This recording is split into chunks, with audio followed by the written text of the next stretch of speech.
Dalam konferensi pers yang digelar di Balai Kota DKI Jakarta, Kepala Bidang Pencegahan dan Pengendalian Penyakit Dinas Kesehatan DKI Jakarta, Dwi Oktavia Handayani mengatakan, sebanyak 490 pasien masih dalam perawatan dan yang menjalani isolasi mandiri sebanyak 166 orang. Sementara itu jumlah penderita COVID-19 yang meninggal dunia tercatat sebanyak 87 orang. Data Dinas Kesehatan juga mencatat sebanyak 705 orang masih menunggu hasil laboratorium.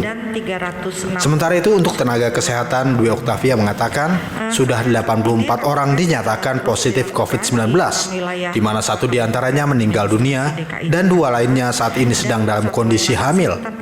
Para tenaga kesehatan tersebut tersebar di 30 rumah sakit dan 1 klinik di Jakarta. Pada hari Rabu 1 April 2020 ini, berdasarkan data terkini dari Dinas Kesehatan Provinsi DKI Jakarta pada 1 April 2020, ada 51 pasien positif COVID-19 di DKI Jakarta yang dinyatakan telah sembuh dari total kasus positif sebanyak 794 orang. Sebanyak 490 pasien masih dalam perawatan di rumah sakit, sedangkan yang menjalani self-isolation di rumah sebanyak 166 orang. 87 orang meninggal, sedangkan yang masih menunggu hasil laboratorium sebanyak 705 orang. Dwi menambahkan di DKI Jakarta terdapat 2.350 orang dalam pemantauan. 500 diantaranya masih dipantau dan 1.850 orang sudah selesai dipantau. Sementara itu pasien dalam pengawasan sebanyak 1.153 orang, 789 diantaranya masih dirawat dan 364 sudah pulang perawatan. Sampai saat ini Pemprov DKI masih melakukan rapid test di 6 wilayah kota dan kabupaten. Dari Jakarta, Amelinda Febri Dwi Nusantara TV melaporkan.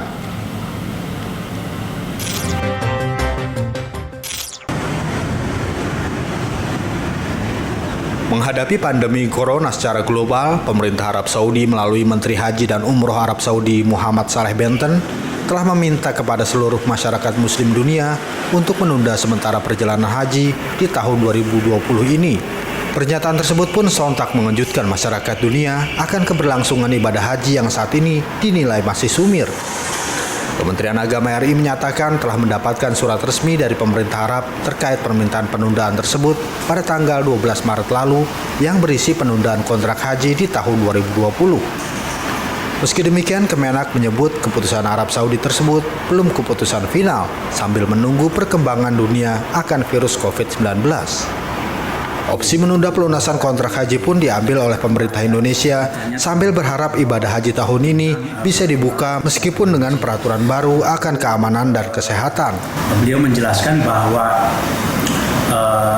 berdasarkan surat yang sudah disampaikan termasuk ke Menteri Agama Fahrul Razi pada tanggal 12 Maret 2020 bahwa Kementerian Haji dan Umroh Arab Saudi meminta kepada semua pihak untuk menunda kontrak apapun yang terkait dengan layanan haji. Sebetulnya bukan penundaan haji, tapi penundaan pembayaran awal untuk kontrak-kontrak yang terkait dengan haji. Saya kira itu klarifikasi. Kemudian kalau di dalam negeri itu yang sifatnya bimbingan manasik, kemudian pelatihan petugas haji itu juga kan ditunda, gitu ya, dialihkan ke model daring. Tetapi yang sifatnya tidak menimbulkan kerumunan seperti pelunasan BP-nya itu tetap dengan skema nanti kalau batal itu kan bisa dikembalikan yang pengembaliannya itu. Nah ini untuk mengantisipasi 2 skema. Kalau haji itu tetap jalan, mudah-mudahan situasi segera berubah kan. Nah tetapi juga masyarakat memang harus siap dengan segala kemungkinan, termasuk kemungkinan terburuk bahwa ibadah haji tahun ini dibatalkan oleh pihak Saudi. Masyarakat pun diminta agar tenang bila opsi kedua menjadi pilihan, yakni pembatalan ibadah haji. Jika ibadah haji dibatalkan pada tahun ini, Kemenak menjanjikan akan mengembalikan uang pelunasan yang sudah diberikan oleh para jemaah dan para jemaah yang tertunda akan diprioritaskan untuk berangkat haji pada tahun depan. Dari Jakarta, Rudi Ismantoro, Nusantara TV melaporkan. Bagi jemaah yang batal berangkat tahun ini, itu akan diprioritaskan untuk berangkat pada tahun depan. Gitu. Pemprov DKI Jakarta menyiapkan layanan antar kebutuhan pokok untuk warganya dengan menggunakan jasa ojek daring.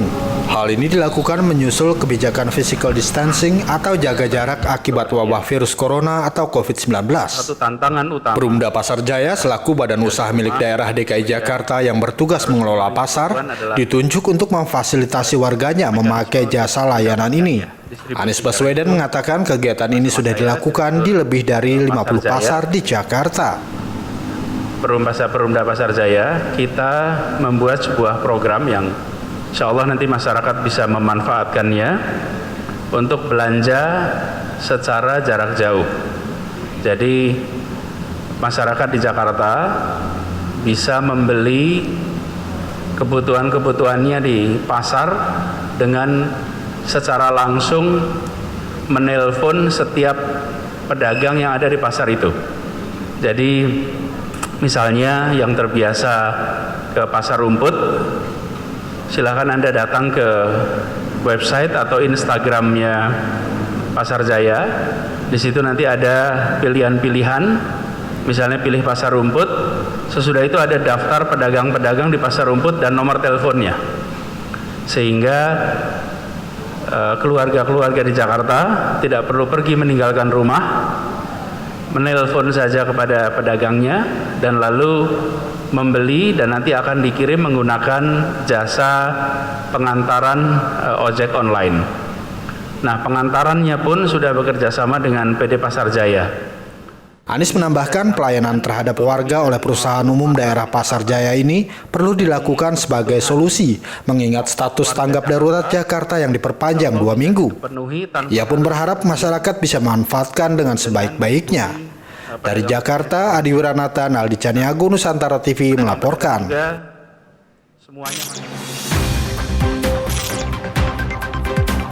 Nusantara Sepekan akan kembali sesaat lagi.